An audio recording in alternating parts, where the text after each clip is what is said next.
Abusia mefa konya we na wasema akwaba Express JTV so ni nsem dedika dedite ne bobo an fefefe akono so na de abesom wo ye platform kase we so na avla be mo she mu abedin komo bi Donald Trump akasa President Mahama amani hunu emu chiremu nyina ye de ba besom immigration officer bi aya konu batini on yetie sa komo we so emra and the young girls aba the only thing they can contribute in relationship sabio ayene twasa minus a no on contribute hwibio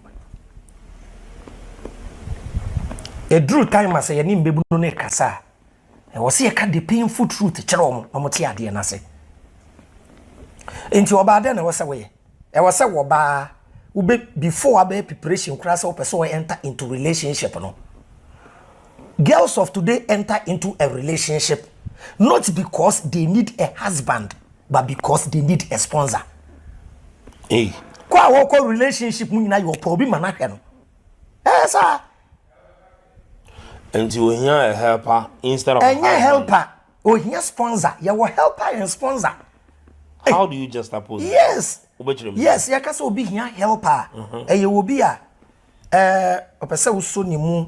Na eja o ye bibi na ohia wo mu okay ene ye hia ye wode o sponsor odampem na wo hwe no okurafo na wo twi credit guso okoye nitia na wagiska wo ho okoshe nails na wagiska wo ho obepia na wagiska wo ho obekwayi na wagiska wo ho na rent so na wagiska wo ho na de ya na say those girls eda wo be pan ne chewu mpo say ende de mu ayeden na mini bi no no ni buofu de atwa me nso no eye mehi wo wi ase ne say wo ba besia onya meyere empna kakane ya twa obi okwa in the relationship kra wonsi woniama say girl say do level also no nwale no wonsi niama okay on nwale no no aduane na so bill a girl we beto ama no wo yem behye wo no ono ne wo chaate na o ka chen say oh today I am obi okro bi say we scan nra e mama no the next day no asaba o ka chen say oh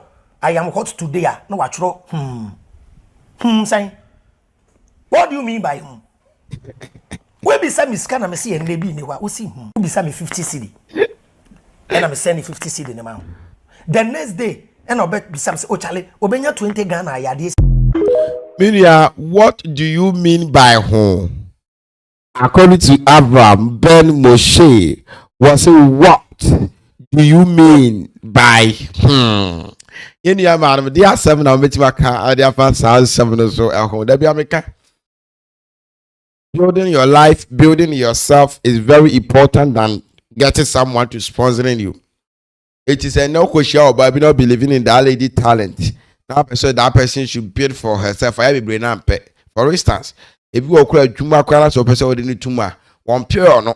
Or pesake bedru bosome na we yamano e bedru bosome na we yamano not what say because on na adwene mu no nim say da bia be yamano sa onim say anybody no hu ne fresh na te won e bedru ba bi ne body ne be ya cake e ma you obi akono e ma ne responsible bi building yourself is very important as a woman it's a common way so emra suspects they had handed over their car keys to them. The police had handed over their car keys to them, so they had moved their cars away from the police station. Meaning, sir, na police for na jai suspect is or monko. Yes, they had handed over the some of the items are no more as you know. Now, or police, you know, military na hand over my police, mama police, and so the ama suspect. Just to move their cars away from the place because of the route and Bano. Oh, okay, in the based on na mob na begu ono reaction into no. The police left the suspect not to go. Not to go, but to move their vehicle because they were some of the comments from the irate youth, you know, was says omo car keys and never be imagine omo famo omo so I think they thought giving the keys to them or maybe took an free one and the man boys, you know, akuma told me and that is what the Zongo chief and Yeah, I agree. As we speak, no, the suspects no, are not in police custody. Yeah, Kase, you know. Well, I can't speak to that. You cannot speak to that. But at least at the time, the guys were not with the police. Now, to restore peace and calm. That is what happened. The agreement. He had read an agreement for the military to hand over the seized items to the police. And the police then handed it over to the suspects. That is it. The keys of the cars to move the cars away from the place. Very well. Honorable Mate, Bibiani Ebesaba Bidin Komobio. Why? Hello? Okay. Yeah, we wish you well. Yeah, that's I must say, I made sure that all the suspects arrested were released, and the police handed over all their seized items to them. As an MP, how can a president fight Galamsey if he have people like within his party? We are living in a country, I think, says even President Mahama was been a power purpose of building this country. Those people surrounding him, are the evil manipulators. They will not help Emma Noma being concerned. And very, very, very handsome immigration officer Biyakuno. And you will never hurt any communicator for this current government making good utterances about it. But who's on social media, what you will feel is a Jimmy and a dollar and I see this and a Jimmy. We are living in this country. Who be sending Pakona and a ban papa bar whatever. We are not doing campaign, but we are speaking fact. Ban papa bar. Who be sending the when you free ban papa no so fast wa. A bosia on only Pakrono kwa Jeffrey Biho. No advocate for say you Ghana ye come and be a cost you know. Who be sending the when you was abana ye come and mua. A bosia on only a chrono kwa Jeffrey Biho. Any idea ye come out on a brabo. Wouldn't be. We are not here to place nonsense or making it look like say we support Indian support will be but we want Ghanaians to understand say we need better Ghana, not a mediocrity mindset like ube ya kun eweyo nyameka but we be do be atem keka na ya beche no away they almost nye bibi amfa ho o man we yale. Because as a muni pano be no more, a yale bebre. If I would have some way, Emra. Now Donald Trump akasa, but the on yentis are come away. Emra, we are people Libya or Casa, me yana me time for was but I this Libya so akasa, and who be here say be this uncommon. Emra. Abusuya, immigration officer way, and actually say a bony tool, a what Timpani district, our upper east region. Rapanabeka Chida mo say, immigration officers mienu.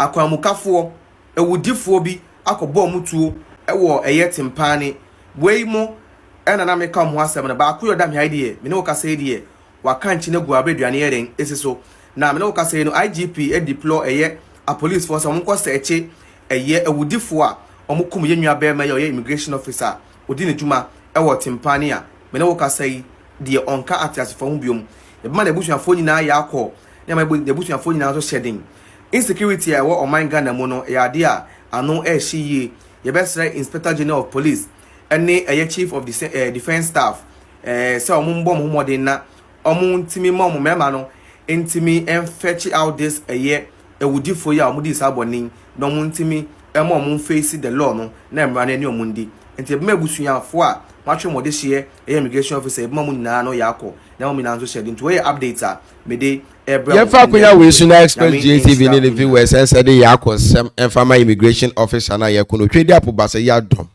efa ne kra sie ye immigration officer we kra betumi ada amana ni agea na was said the president of this land, the leaders in this country need to take legal actions against those perpetrators, those stupid people who think that they have immigration officer we own value. Ne ho kan omuse kwasi asa no like nipa mu sɛm no wakum nipa because woni bibi President Mahama it be tena social media so e be din commode fa one na ideologically one kyerɛ one adwene no o say bi asemba nipa be kyerɛ na adwene be din commode say we will trace you like odi ehunu abeto am so no as a president no or no as a President Mahama no but want to me infa ehunu to awudifu a wokum nipa e wokruma you might say president of this land sorry mo am robbers for na mo din kwasiase mo kroma no mo gang ne tax na mo din kwasiase mo kroma no say mo hu musuo bo na we take any actions na ye chill ba we will take illegal and legal actions against you na president akasa say na we din hu to social media commentators for so no we di say hu no e de to sa ankrofo we so akebebo but Mahama I din and I go see them discussing something that is not all that important to this country. And people are hailing them all because of, I know they are a nice man though. I know they are a nice man though. Oyale. Aye. Who say Ghana Immigration Service as money come for? Because it two Upper East region recently Officer Baku Tim. Emma soro na you say ye papa ye Basentali Controller General Ghana Immigration Service wode nani ekire ho kwayare sabia ho ko hwe ye officers ya itu kan wo no